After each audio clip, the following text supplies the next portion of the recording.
एक जीवनमुक्त साधू कोणता तरी काय म्हणतो सप्ताह वगैरे करायला आले होते. मग जहागीरदारांना असं वाटलं की आपणही जाऊन बघावं. त्यावेळी गावातले अशी श्रद्धा होती. सगळे लोक देवाच्या कार्यक्रमाला जायचे. अलीकडे दुसऱ्या कार्यक्रमाला जातात, पण त्याकडे देवाच्या कार्यक्रमाला जायचे. जहागीरदार तिथं पोहोचले आणि म्हणाले, "मी जहागीरदार ना." त्यामुळे ते म्हणाले की "मला ज्ञानेश्वरी तेवढी समजावून सांगा." ते म्हणाले, "अशी सांगता येत नाही." म्हणाले, "काय करायचं सांगा."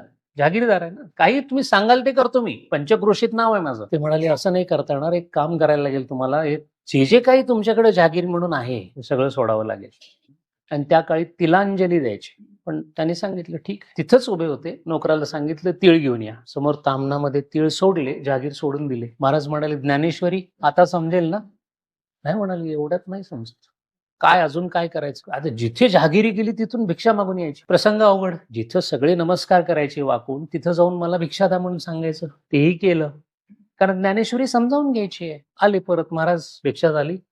2 दिवस भिक्षा मागितली. हे बघा भिक्षाच खातोय मी, सगळं झालंय. आता ज्ञानेश्वरी? नाही. अजून काय राहिलंय म्हणाले आता? माझ्याकडेच काही राहिलेलं नाही. नाही, अजून बरंच आहे तुझ्याकडं. ते सगळं सोडावं लागणार आहे. म्हणले महाराज माझ्याकडे काहीच नाहीये. आता कपडे म्हणाल तर वस्त्र राहिले. नाही म्हटली वस्त्र काढायची काही गरज नाही. भंडारा आहे म्हटली, आता सप्ताह संपल्यानंतर भंडारा आहे, त्या भंडाऱ्यात काम करायचंय. करतो म्हणाले महाराज. काय काय काम करायचंय? म्हणाले 2,000 माणसं तरी येणार असं मला वाटतंय. शिदा आलेला आहे. तुम्ही फक्त एक काम करा. हे इथे 2 फर्लंगावर विहीर आहे.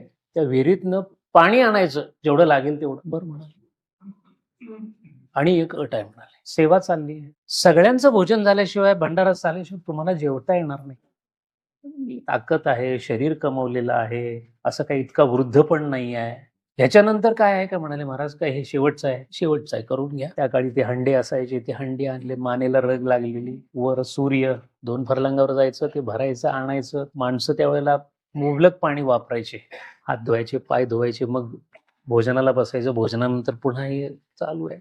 पोटात आगीचा डोंब. 12 वाजले. महाराज काही जेवा म्हणत नाहीत. मध्ये मध्ये यायचे आणि म्हणायचे, "पाणी आहे ना चालू?" "आहे चालू महाराज."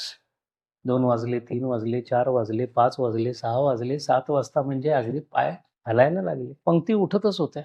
नेटानी नेटानी नेटानी पाणी आणत गेले.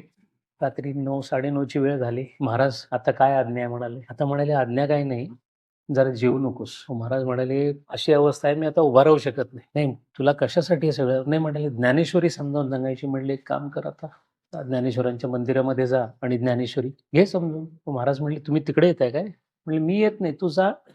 कोण सांगेल तू?" म्हणले, "तिथं जा." श्रद्धेने मंदिरामध्ये गेले आणि माऊलीने स्वतः ज्ञानेश्वरी सांगितली. कशी प्रगती झाली ही? हे साफ झालं आणि 4 दिवसात केलं. हे संतांचं कौतुक आहे.